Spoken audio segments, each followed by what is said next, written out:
Okay, this is Shellye Archambeau, and I am dialing in for my monthly Ask Me Anything. Let me just see if I can, there we go, get this thing set up better. All right. I am coming to everybody from Washington, D.C. Let me now take the opportunity to go live on Instagram, and I'll be right with you for all the questions.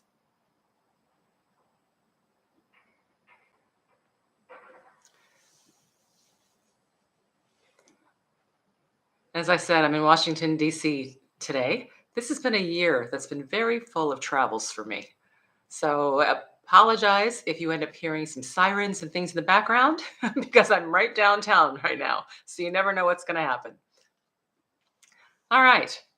Welcome, everyone. And I know some people are joining in both on Instagram as well as on YouTube. I'm recording on both to make it easy for everybody.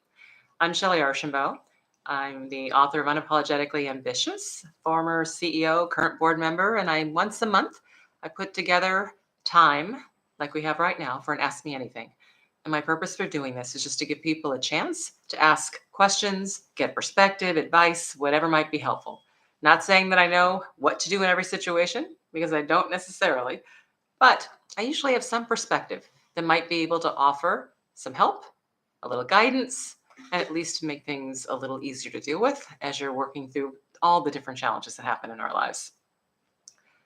Now, as typical, some people have submitted questions in advance, which I have over here to my left, and I'll read those off and answer them. But for those of you that are joining live, please, if you have questions, feel free to put them in the chat, and I'll be right here to respond. So let's go ahead and get started. First, let me just take a look at the chat. No questions here so far. Hello, everybody. I see people from all over in terms of joining, which is nice. Somebody else, it looks like in the Maryland area. That's great. Okay. So first question. I come from a severely opportunity-starved community and still struggle to figure out what I want. Instead, my default is to try this or try that. I take any opportunity I can and then decide if it's not a fit for me. The problem with this approach is that it results in negative motivation instead of positive. I end up operating to avoid the bad rather than reach for the good. And therefore, how do you address this? If this doesn't happen to you, what helps you steer from this kind of mindset? So first of all, it's really hard when you're in an environment where you don't feel there are opportunities that are readily available to you. But frankly, a lot of us face that at different times. The key is to decide what areas you want to experience, you want to try, what skills you want to build. So instead of just picking any opportunity to take, try to think through what will give you the skills that you're actually interested in building. Do you like leading people? Do you like creating things? Do you enjoy fixing things? So you think about what brings you joy, excitement, and where you get some passion. And then look for opportunities that can provide you with skill sets that help move you in that direction. Now, we all have to pay the bills.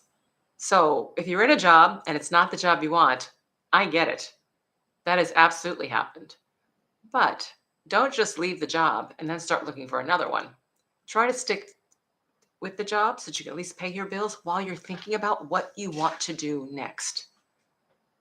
And if you're not sure, then talk to people. Most people you know are working in some form or fashion. Find out what they do. What do they enjoy about what they do? What don't they enjoy about what they do? What skill sets do they think they're building? What experiences do they have as a result of the role they have, right? So you don't have to come up with all this yourself. Try to learn from others. Trust me, that's what I did in high school. I spent a lot of time talking to people about what they did, what were their jobs, who were the people they engaged with, how were they measured, what was success, all those things, so that I could figure out what I wanted to do. So leverage your network, talk to people around you about what they do, and then decide what skill set you want to build. And by the way, this doesn't have to be the permanent answer. So pick a skill set now, go after that skill set. And then if you decide, you know what, there's something else I want to do, then go do that. The good news or bad news, depending on how you look at it, is you have a lot of years to work. So there's plenty of time to try and experience different things. But try to think positively, not about what you don't want to do, but about what skills can you gain that will help you as you go forward. Thank you. Thanks for the question. And I see a lot more people joining. Thank you very much for coming on board. All right, next one. In my firm, there are many people who have relatives pushing for them inside the company and sharing secrets like role recommendations, how to get US visas, etc. I'm of Indian origin, and unfortunately, my relatives in the company are jealous of me. And I'm scared that if I meet with them, they'll extract my information and will badmouth me. Even my sister has said false things to try to get me to do something I didn't necessarily want to do. So that's why I'm writing to ask, since you've always inspired me when you moved to Japan for your career and you lived abroad and made decisions to live in small places to be able to get the things that you wanted. So I want to know, am I too paranoid or jealous people? Can they actually sabotage me in life? Should I worry about this? Okay. You are going to come across a lot of different type of people. And along the way, there may be people who are jealous of you for any reason or another. The key is not to focus on them, but it's really to stay focused on what you are trying to do and what you're trying to achieve. And surround yourself with people who actually support you, believe in you, versus surrounding yourself with people who don't. Because trust me, life is hard enough. We don't need other people in our orbit every day telling us all the reasons why we're not going to be successful or why we shouldn't do things or trying to manipulate us. So instead, try to surround yourself with people who are actually supportive, people who you can talk to, take advice from, and you know that they have your best interests at heart. And when it comes to companies that you're working with, in almost any company, you're going to have bad actors. That doesn't necessarily mean the whole company is that way. And if the whole company is that way, then you might want to look for a different company, because there are many different companies out there. They all have different cultures. Some are very positive, some are quite toxic, but most of them are actually okay, meaning they have pros, they have cons. So try to find a company that has a culture and environment in which you believe you will thrive versus feel stifled, feel preyed upon, and feel manipulated. Okay, next question. I'm just checking on the chat. Feel free to drop in questions if you have them. Next one. How can I keep my team motivated when I don't know what the future 3 months holds for us? Now, I'm sure a lot of people are experiencing this. Right now, there's a lot of uncertainty in the economy. And when the economy is uncertain, businesses have to get conservative because they're afraid that if the economy turns badly and they're not positioned well, then they'll have to do things that they don't want to do in terms of making decisions, trade-offs, et cetera, within the company. So therefore, when the economy starts looking a little uncertain and like it might turn negative, they get conservative. And by conservative means they tend to cut back on high risk initiatives. They might cut back on things that they were scaling and growing in the past, right? All those kinds of things. Now, what do you do when you're in that environment? Focus on what you can control. Right now, you can't control the company's strategy. So the company's going to figure out what they're going to do. But in the meantime, you have a remit. If you are leading a team, which it sounds like you are based on this question, if you're leading a team, you have something you're responsible to do, whether it's deliver a product, satisfy customers, provide the right support, right? I don't know what it is, marketing, whatever your area of focus is, make sure that you and your team are executing as well as possible. So keep your team focused on what they can control. Because here's what I've learned. Even when companies are downsizing and making trade-offs, etc., they look to see who are my top performers, who are my top performing teams, and they try to protect them because as they move forward, they want to have the best team possible to be able to execute, especially when things get challenged. So now's not the time to kind of crawl into a little hole and to be distracted by what's going on, because when you're distracted, you tend not to perform your best. Now's the time to actually double down and make sure that you're doing as much as you can do. The other thing to do is talk to people. Find out what others are thinking, what they believe is happening, right? Ask questions when you have opportunities in meetings, etc., to try to see if you can learn more about what's going on. And then provide whatever color you can to your team. But in the meantime, keep them focused. And trust me, there are a lot of people going through what you're going through right now. And you know what? It's all part of business. There are always cycles. There are up times, positive, everybody's growing and things are great. There are down times when things get challenged. We will get through this. We'll be in another uptime, and there's going to be another downtime. So the best thing you can do is to learn how to manage today through this particular situation, because trust me, you're going to face it again over and over throughout your career. So the sooner you learn how to manage through it, the better you'll be, and the better you'll be able to compete for higher roles and roles with more responsibility going forward. All right, I see some questions coming through on the chat. Let me just scroll through. Give me a minute here. All right, I see one that says, I graduate soon, and I keep thinking about what's next. How do you get over the belief that something needs to happen immediately? Well, frankly, I think a lot of us want things to happen right away. Once we decide, okay, I want to do this, we want it to happen. So that's absolutely normal. So I wouldn't worry about that being abnormal. But what I will tell you as you plan to graduate is just, again, think about what kinds of experiences you want to have in your career and just start working toward it. It doesn't mean you have to have the ideal job today. If you don't have the ideal job today, then just start building skills and experiences and networking with people who get you closer to it. Who knows? One day you might want to be a newscaster on the radio. All right, let's just say that's what you want to do. Fine. You're probably not going to get hired right out of college to be a newscaster on the radio. But what could you do? Well, newscasters have to know how to speak and communicate. And therefore, you might work on building skills there.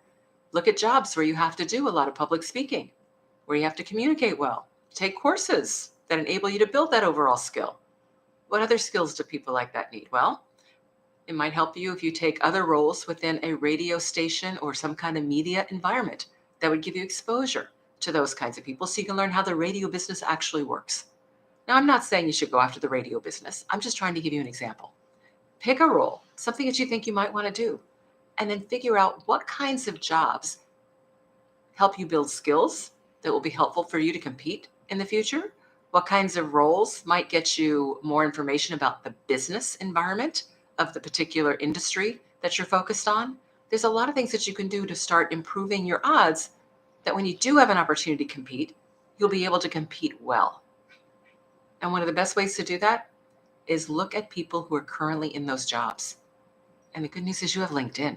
So check LinkedIn. What were their backgrounds? Did they need a college degree? Do they need graduate skills? What kind of roles did they have leading up to the job that you ultimately want? And you can use that to then help you determine what jobs and what steps you might take to help position yourself as well as possible. Next one.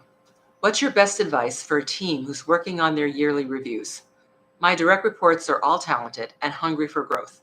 Would love to give them some sort of I'm not sure what it says. Give them some sort of things that they can do. Okay. When I'm evaluating a team, I really look at 4 different categories. The first is, how are they doing at delivering their specific objectives, right? Every individual has the objectives of what they need to deliver. So how are they doing at that? And are there areas for improvement, right? Or not? So that's one, their specific objectives. Number 2, I look at how well they operate as a teammate. How is their teamwork with others maybe in the department, with others outside of the department? Are they a person that others reach out to for help and counsel? Are they somebody that people avoid? Do they tend to operate as loners? Do they bring other people in? Do they help others actually execute and operate as well as they can possibly operate? Right? So I look at teamwork. Next place I look, if they're a manager, I look at how well are they actually managing people? Are their teams that they're managing performing well? Are they developing their people? The people who work for them, are they better skilled, better performers today than they were a year or so ago? So I look at how well they're doing on teamwork. And then the 4th area I look at is innovation. Are they bringing new ideas? If they're in engineering, are they bringing new concepts? If you're in marketing, you could have new ideas. Innovation is everywhere. It's not just in product development. You can be in legal and be innovative. I remember for us, one of our lawyers said, listen, why don't we take our basic contract and put it online so that our customers can actually see it. And before we even start negotiations, they know where we're starting from. And if it's simple and they agree, it's automatic. We don't even have to have a lawyer-to-lawyer conversation, right? Well, that's innovative. It's something that we weren't doing before and now we're doing. So you can bring innovation to everything. And I expect that everybody is always thinking of innovative ideas on how we can improve as a team, as a unit, as a company. So those are the 4 things. So I would look across those 4 areas, and for each of your people, think through, how are they doing? Share examples of what you think is working really well, and give them some advice on areas that you would love to see them grow and or improve. Because the best thing you can do in a yearly review is not just evaluate how they've done, but set them up for the future. So however they've done, you've done wonderfully, but here's the bar, and here's what's expected, and here's what I know that you can do if you put your mind toward it as you go forward. That's the key. Yearly reviews should not just be rear mirror, but they should actually help people understand what they need to do to achieve their own personal objectives. Okay, next. What about people who sabotage others when you're taking a big risk with your team? Sabotage is an interesting word because I find in most companies, people aren't purposely trying to sabotage you, because if they purposely try to sabotage you, then they're trying to sabotage the business, and that just doesn't make sense to me. But sometimes they inadvertently do, meaning they want the limelight instead of you having the limelight. And so in doing that, they'll take credit for something you've done, or maybe not set you up as well as you could be set up for success. So I see those kinds of things. So what do you do when that happens? Well, when someone takes credit for something that you've done or something that someone on your team has done, and you're in the same area when it's happening, meaning they're speaking about it. Oh, yes, well, I did blah, blah, blah, blah, blah, blah, blah. Don't just sit there and seethe, right? Then what you do is pipe up and you say something like, oh, I'm glad you raised this project with the team because our team was so excited to have been able to do X, Y, and Z and offer specifics about what you or your team did. So don't in public say, you didn't do that, we did, right? All what you want to do though is take the opportunity to just act like you're adding in more context and more perspective because your team has actually worked on it. And then in private, you can have the conversation one-on-one, which is what's really important. Don't let those things go, right? But have it professionally. So don't walk in the office and yell at people and scream. That never works, right? But you walk in and you say, no, I'm really surprised that you raised this particular project and you made it sound like you did all the work, which frankly disheartened me and my team because we worked really hard on this. So help me understand, was there a confusion, right? Did you misunderstand what was going on? So you want to give them a way out, but you want to let them know that you're not going to tolerate it. But always do it in a professional way because you will be judged on how you respond. Next. What's your best advice for a team that's working on, oops, I think I just did that one. Oh, wait a minute. Yep, I did. Okay. Do you recommend to explore different areas till you get the right one? It really depends. I don't recommend just exploring a wide variety of disconnected areas because then when you put it all together, you haven't actually built your skills to leverage one on top of the other. So you're not really moving forward. You're just moving sideways.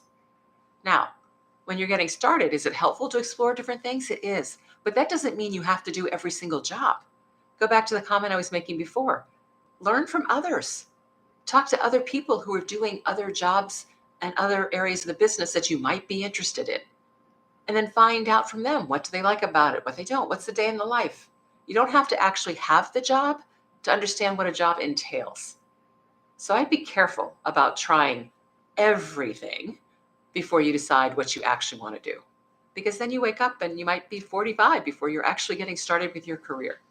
And that's just a lot of time that you might have been able to use to move forward in your career. So do try some different things, but try to learn from others before you jump in and take just a wide variety of disconnected roles. Much better to try different things when they're connected. For instance, if I'm in the technology industry, well, I'm doing marketing and now I'm interested in sales. Well, I would suggest you do sales in the technology industry versus doing sales in health and beauty, because then at least you can build on the skill sets you've already created to move forward, right? And move up. That's what I mean about connected. Oh, somebody asked me to repeat the areas. I'm not sure what question that was. What areas was that?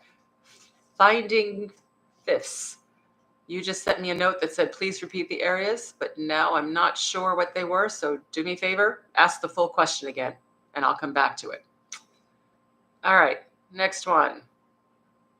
Advice when we're in scenarios when managing up is needed.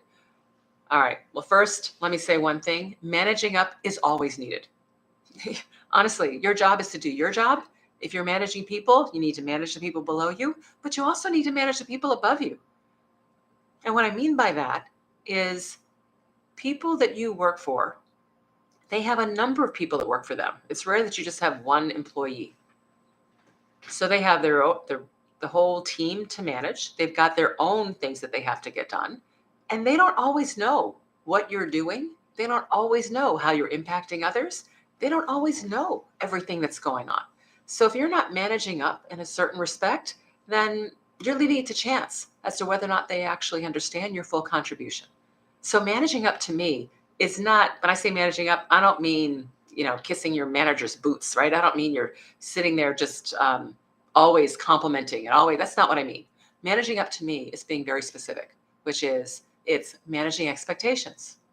So when you get an assignment or a role or a set of objectives, make sure that you understand, what does success look like? If I do well with this objective, what will you expect, right? What does it look like? So many people don't even ask that basic question.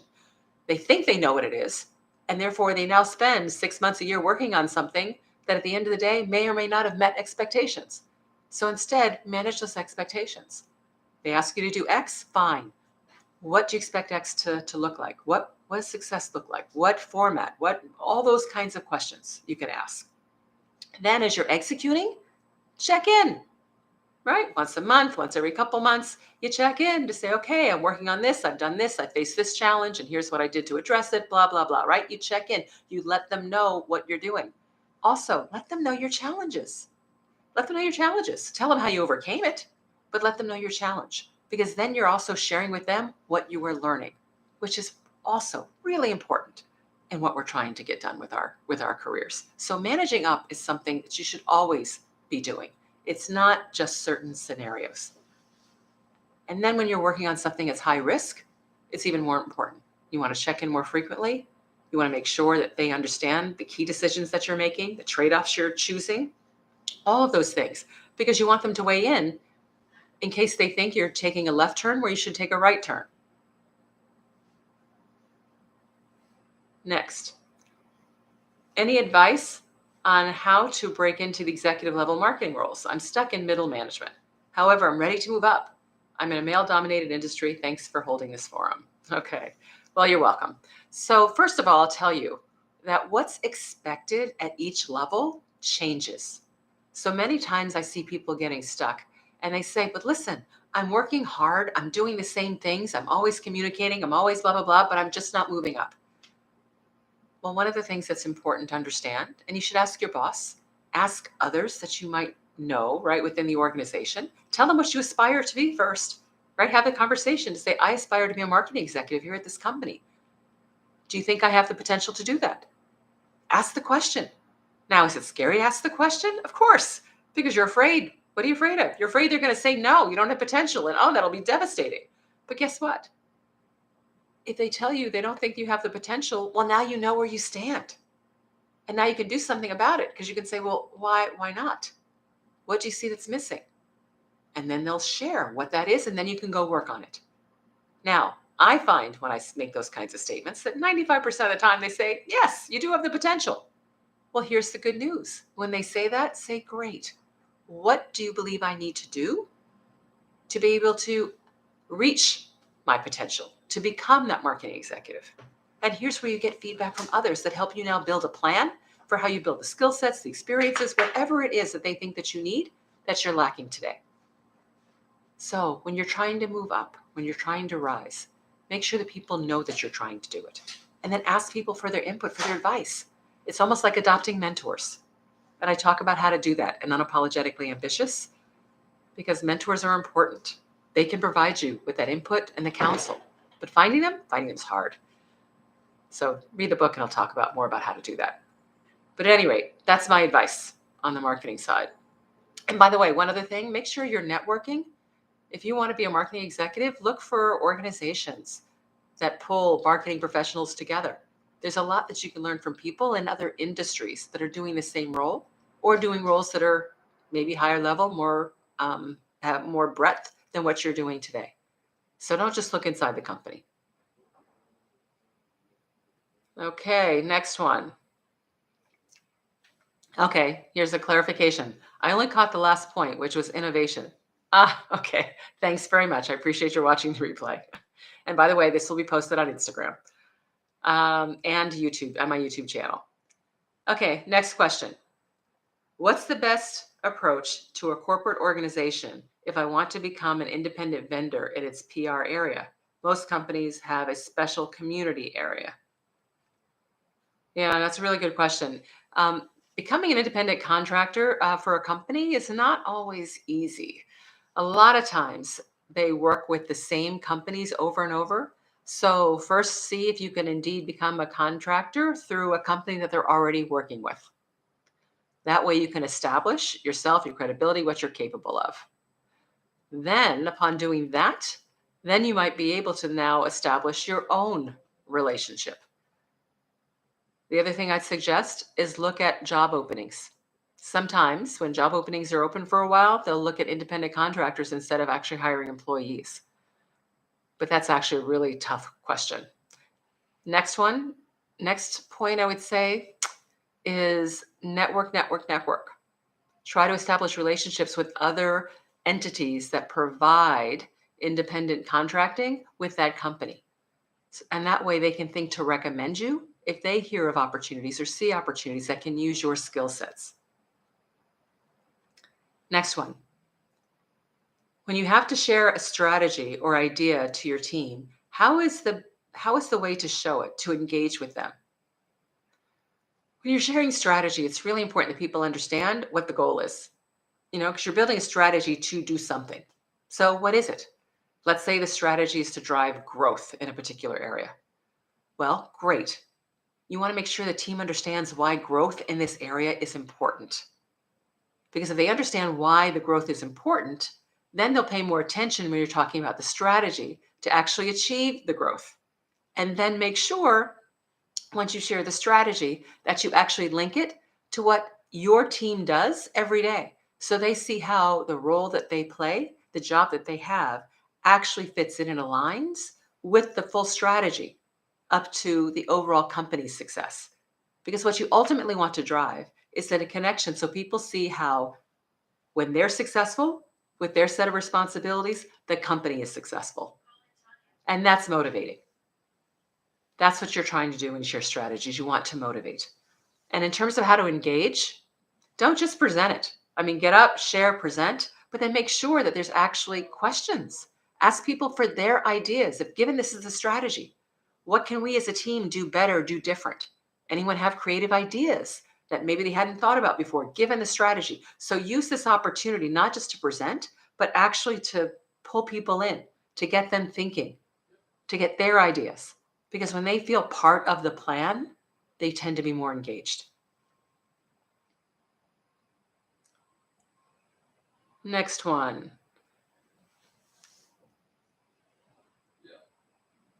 I am just starting my career. I have many mentors, but they do very different things than my position. How do I stay connected with them? Good question. Staying connected isn't easy. We're all very busy. And as time goes by, all of a sudden we look up and realize, oh my goodness, I haven't spoken to this person in years, right? We have to be intentional when we're actually trying to stay in touch with people. And even if they're not in your industry or your area, if it's somebody you want to stay in touch with, then whenever something comes across that might be interesting, right, let them know you're thinking about them. What do I do? Well, one of the things I do is I read. I read papers, both online primarily. Read The Economist in terms of magazine, right? I look at the news, whatever. Well, when I find something that's interesting, an interesting article, a cool point, something, I'll share it. I send a note with somebody and say, hey, just read this, thought you might find it interesting. What does that do? It lets the person know that I was thinking about them. So that's really what being connected is. It's making sure people know that you think about them, that you're being thoughtful, that you remember important things that are happening, maybe to them or in their lives. Put their names in the Google search. And if something happens, they get promoted or they get an opportunity for a new role or they're speaking someplace, you hear about it and you say, oh, by the way, congratulations, right? So staying connected doesn't mean you have to sit down and have lunch with somebody every week, right? Or once a month or whatever. It really is just finding ways to let people know that you still think about them, that you value their opinion, their advice. And that's the other thing you can do. You can ask people's advice, even if they're not in the same area as you. A lot of things we face are not actually unique to our company or to our particular role. They might be challenges we face in managing people, or as we said, managing bosses, or in how to communicate, or how to give a good presentation, or all those things. Well, those cross industries. So you can reach out to mentors in different areas to ask their perspective and their advice on things that aren't specific to your actual industry.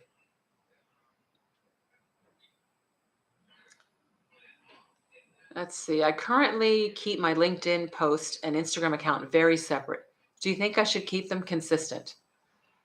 I'll be honest, I am not the social media expert. So when you can say consistent, I don't know if that means do you need to post the same things on each account, etc. If that's what you're asking, I don't think so. I think there's different purposes for each thing. But from a consistency, the only thing you need to be consistent is consistently, authentically you.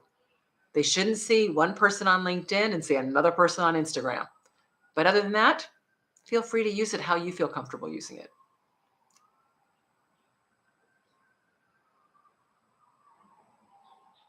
Next one. Okay, here we go. All right, I'm getting some thank yous. Super. All right, next question. One that was set in advance.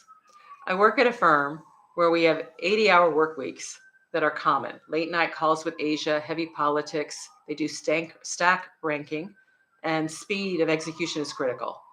You had suggested to network and build relationships with senior people in the organizations by having lunch, coffee, drinks, tennis, whatever, in order to rise up the career ladder and get promoted.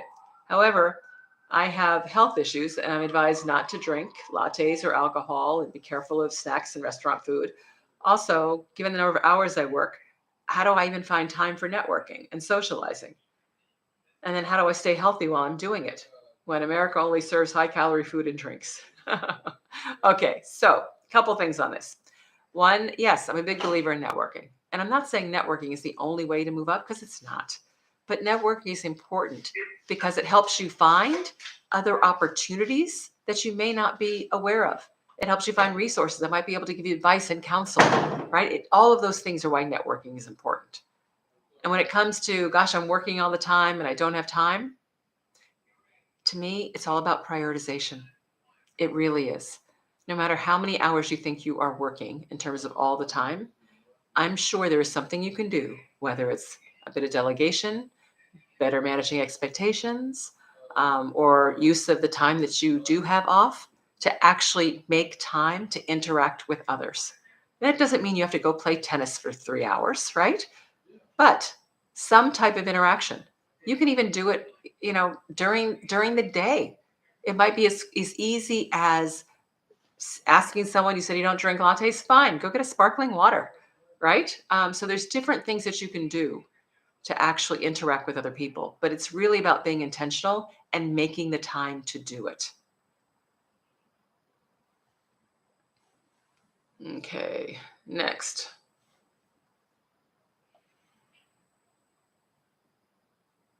In job interviews, I'm asked the following question. Why do you want to join our firm when you can achieve the same things at your current firm itself? And many of our leadership is originally from your firm, so we have the same culture. How do I tackle this behavioral question? Well, first of all, it's really rare that every company that you're interviewing with is made up of leaders from your old company. There might be one organization that you're talking to where people have split off, but if they split off for a reason. And I don't care if they started from a particular company. Every company ends up with its own culture and its own environment.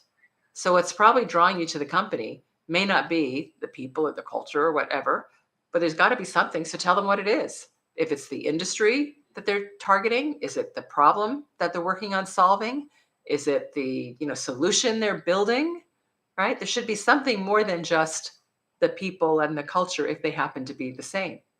So focus on that. It's the same reason why they joined the company. They could have just stayed where they were as well, right? There's always something new that's being offered by companies that are being formed, even if they're being formed by people who at one point worked together at a different organization. And if you can't answer that question, then maybe you shouldn't be looking to join the company, right? You have to have a reason. Okay, next. My friend was laid off. What would be the best advice you'd give him? Well, a lot of people are facing layoffs, but here's the good news. If you look at the macro environment, just as many jobs have been filled as people have been laid off. So they're not always equal. I'm not saying there aren't people looking for jobs, because there are. All I'm saying is if you're getting laid off right now, it's actually a better time than it's been in the past, because there are companies that are absolutely still hiring. So open up your bandwidth of what you're looking at. Be broad and be open to new industries. A lot of companies these days, especially if you're coming out of tech, because tech's doing a lot of layoffs. If you're coming out of tech, a lot of companies that are traditionally not tech are looking to hire technical workers, because in the past couple of years they weren't able to, because demand was so high and the number of available resources were so low. So you might find that there are great opportunities working on the technical side, but in industries that are typically not tech industries. What do? Network, network, network. Let everybody know that you are looking for a new role and what your top 3 or 4 skills are. So don't just say I'm looking for a job and I'm an engineer, right? I'm looking for a job and I'm a marketing manager. That's very broad. What you want to do is say I'm looking for a job and I'm excellent at solving problems for blah, blah, blah, blah, blah, right? I'm looking for a job and my top skills are, social media marketing, using AI to figure out new techniques, whatever it might be, right? Just come up with what they are. And that's what to tell people. Because when people are looking to hire folks for jobs, they're looking for specific skills. So that will actually resonate. So definitely network, network, network. Let people know what you're willing to do. And then get out there and look. Look at what companies, again, look outside the normal. Look at what companies are hiring and what roles they're hiring for. And then ask people that that work for different companies. Let them know, hey, I am looking. I am interested, especially people that you worked for in the past, because they know you, they can vouch for you. Okay, great. Next one. I'm a college student looking for an internship next summer. Do you have any tips for landing an internship? It's actually not too dissimilar from what I just said. Number 1, network. Let everybody know that you're looking for an internship. But again, don't just say, I want an internship. Let them know what kind of areas you're interested in. And they can be broad, but at least put something specific around it so they'll remember what it is that you're looking for. And don't use just your own network, because you're probably sitting here thinking, well, gosh, I'm just getting ready I'm in college. My network's not that big. Well, it's true. But your parents' network exists. The parents of your friends' network, right? People that you work out with at the gym, whatever it might be, you'd be surprised how many people you actually interact with. And you should be telling everyone, because you never know who can be helpful. So therefore, when it comes to networking, use your own network, but use other people's networks. When you talk to somebody, say, I'm looking for an internship. Here's what I'd be interested in doing. Here's what I'm open to. And if the person says, oh, that's nice, but we don't have any internship openings or whatever it might be, right? Then you say, well, thank you. But, do you know anyone else that I might talk to? And in doing that, that person could recommend somebody else that they might think of. So now you're breaking into their network. So that's what networking is. It's using yours, but also in terms of leveraging others. The other thing you can do is make sure that anyone that you have worked with in the past, if you're in college, maybe you already had some part-time jobs. Go back to organizations and companies that you've interacted with or worked with in the past. Go back to people who've worked there. They may move on. They may be at different companies. And reaching out to them, letting them know, might bring opportunities in those companies that they're in now. So try to use all the resources you have available to you. Next question. Do you think skills are different related to the past decade? Not sure what you mean. Do I think skills are different? I do believe that we are constantly building skills. And if you are not building new skills, then you're probably falling behind. Because today, things are always changing, always evolving. And in order to stay current, we have to learn new skills and new capabilities. So if you're not learning, I tell people all the time, if you're learning, you're moving forward. If you're not learning, then you're standing still. But if you're standing still and the rest of the world is moving forward, then you're actually moving backward. So building skills is really, really important. Okay, next. What are the key hurdles that an entrepreneur must confront these days? There are so many. Okay, so first, I think the biggest hurdle for entrepreneurs is frankly doubt and fear. Because by definition, if you're building something new, then you haven't experienced this before. And you're going to face challenges and problems that you don't know how to deal with. So you will always have that little bit of doubt in your mind. And there's also always the fear of unknown. So it's working through that fear and doubt, which is why it's really important to have people around you who are encouraging you and building you up. It's figuring out what the right problem is to solve. Because at the end of the day, a good company, a company that will be successful over time, is solving a real problem that people or other companies are having. So figuring out the problem to solve is critical. Then once you've figured out the problem to solve, who are you targeting? Who are you solving it for? Because you can't target the whole world. You got to be narrow in your target so you can be specific. So figuring out who your target audience is. And then once you've figured out what problem you're going to solve and what the target audience is, then you have to figure out, okay, how am I actually going to do it? And then, so what's the strategy? And then what's the financial model that allow me to execute on the strategy? And then what the resources are, right? Et cetera. There are books and books and books written about that. But those are the high level answers I'd give you. Okay, next. Could you give advice on how to network internally versus networking externally? Sure. So networking internally, it means networking with the people that are in your existing company or in your existing ecosystem, right? That's internal networking. And internal networking, you know, I find that people make too much to do about this thing called networking.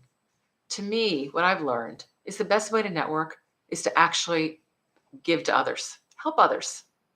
When you help people, when you offer them advice or literally physical help, they're working on a project and they actually need your arms and legs, they need your help. But helping people is one of the best ways to create a relationship, because networking is not how many people I've talked to. It's not how many names I have in my contact database. That's not networking. Networking means you're actually creating relationships. And in order to create a relationship, people have to know you and you have to know them. So one of the best ways to get to know people is by actually reaching out, helping them, offering perspectives, right? Asking people for help is another way to network, because it works just in reverse, right? All of a sudden, if they're now helping you, you're getting a chance to see each other work and how things go and whether or not you like each other, respect each other, right? All those things happen. So there are a lot of different ways to network, but the most genuine way is to actually give to others or ask for their help. Okay, I think some soft skills, I talked about internally. External networking is actually not dissimilar, but it takes a little more effort because now you have to find those new groups. So networking externally can involve joining organizations. It can involve participating in different events that relate to your business, your industry, and or your skill set. But it all comes down to doing something meaningful. Networking isn't just going to like happy hour, shaking as many hands as you can, and now I've networked. No, what you've done is you've just shaken a lot of hands. The networking piece is, who are you following up with afterwards? And are you able to, again, establish a relationship? I think the same soft skills or power skills still apply. Communications, collaboration, building trust, managing and competing priorities. Absolutely. That was an answer to an earlier question. So thank you. I appreciate everybody piping in and sharing their perspectives as well. Okay. Next. And I think I'm getting close. So if you have any questions, put them in. I think this is the last one that I had actually submitted. This one says, I have a specific question about career direction. and I've been lost for a little while. My career has been developed in small tech startups, more or less like Series B. And I've been in some leadership roles with this career path, and I'm responsible for a significant department/function. Now I have two directions to reach the next level: either continue with small startups for a VP executive role covering a critical area, or go after a lower title covering a more specific and smaller space in a larger company. They both have pros and cons. All right, I'm not going to read this whole thing. But bottom line, what they're trying to decide is, do I stay with small companies and go after the bigger title in a narrower environment, or do I go after big companies with a broader? Honestly, it depends upon what you're ultimately trying to do. Both careers are just fine. But in order to make the right career choice, you really need to think through, where do you ultimately want to end up? What are you ultimately trying to do? And then work backwards. So if what you're trying to do is to become an executive in your function, right, then it's fine. Stay doing what you're doing and rise up the ranks in your organization. If what you're trying to do is maybe have a bigger impact, have a broader set of experiences that you can have, right? You want to be more broad, then a bigger company can probably offer more breadth, both of opportunities, but also of span and scope in terms of what it is that you do. But it really starts with deciding where you want to go. And if you don't know where you want to go, then honestly, it doesn't matter which path you take. It's kind of like getting in your car, right? You can start the engine, pull out of the driveway, but if you don't care where you're going, it doesn't matter whether you turn right or left. Okay, those are all the questions I see for today. So I want to say thank you very much, everybody, for joining. I appreciate your attention. Again, I'm Shellye Archambeau. This is my monthly Ask Me Anything. I always promote on LinkedIn and Instagram when I'm going to have them, but I do them once a month on Mondays. So hope to see you back and hope you found this helpful. Have a great day.